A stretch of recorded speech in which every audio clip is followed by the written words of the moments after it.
I'm Marcus. I'm with That Nerd Show. That's cool name. Yeah, that's who we are. We're nerds. And we have a very nerdy question for you at the end of this interview. Ooh, wow. But before we do that, we got to talk about your film. Okay. So, tell us a little bit about your film. Hooligan Sparrow is a feature-length documentary about Chinese human rights activists who protested against the government, and as consequences, they were arrested, evicted, harassed, and interrogated. And me, as a filmmaker who filmed the entire process, and the government didn't want anything that I filmed to be seen by people, so they eventually came after me and my family and friends. So really, it's a film about how far the government would go to silence anybody who is involved in human rights organizations. Was this any particular time period, or is this It more was in 2013 from May to August. Oh, okay. All right.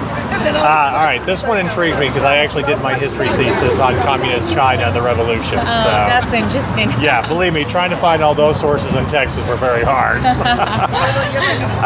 But it does, in having a background in Chinese history, it seems like things really haven't changed all that much with government and their suspicion on the people. No, I did not study the history. And as a Chinese who was born and stayed in China for more than 20 years, and I really felt that this past 2 years was much, the government's censorship and the crackdown was much tighter than 3 years ago, 4 years ago when I was still in China, because back then in 2007 there was still Google existing in China, but now everything is gone. Do you have any answers to why that may be for your documentary? No, I think I'm still trying to figure out, and I don't think this is one person's responsibility, like the president, or so it's a huge question. I'm still trying to figure out why. Well, I think it's an ongoing question. His history is constantly changing and stuff. Yeah, and the experts are studying that too. Right. So, is there any particular inspiration that drew you to this project, or just discuss with the government and wanting to explore this? Before making this film, I was not involved in politics or any activism. I was drawn into the film because the main character, Hooligan Sparrow, she's a women's rights activist, and she's bold and confrontational and unique, that she would use her nude photos to promote women's rights. And she did a free sex campaign where she offered free sex to migrant workers, and just to expose the living conditions of migrant workers and sex workers. And that's when I thought I wanted to make a film on her, because what kind of a woman she is would offer sex for free.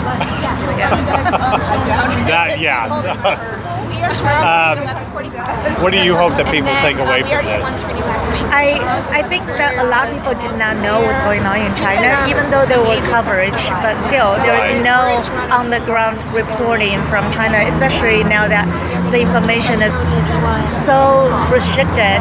And I just want people to learn what's going on and hopefully eventually start the conversation how we can improve the situation there. Do you feel that a lot of people in America kind of ignore the issue because so many of our electronics products and all that are made there, and it's just something that kind of gets shoved underneath the rug? Right. I think the American government value economy over, of course, human rights in China, so they care more about their economic relationships with China rather than what the human rights situation is. Right. Yeah. So. And I hope the film can help change that as well. Well, it's one little spark that starts that conversation. Right. Or one photo, the Tiananmen Square photo in '89 that starts it. So, from a history and political standpoint, what my education is, I applaud your efforts in this, very much so. What's next for you in this film? Well, it's going to many other festivals. The closest one would be Hot Dogs in Canada, and then it's going to other countries as well. It's already been shown in more than 10 countries since January.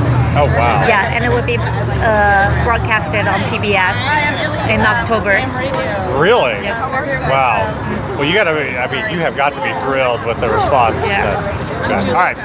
So here, this question is just for us, since you are now a filmmaker. And there's a nerd question. It's the nerd question. If you can be involved in any way, Star Wars or Star Trek, what would you pick? What would I do? Yes, which one would you do? Character or a crew? I would choose to be behind the camera. Well, you can, like I said, in any way. Yeah, I would be the cinematographer, I think, because I enjoy shooting the most. Okay. Yeah. All right, in Star Wars or Star Trek? Or both? Both. We like both too.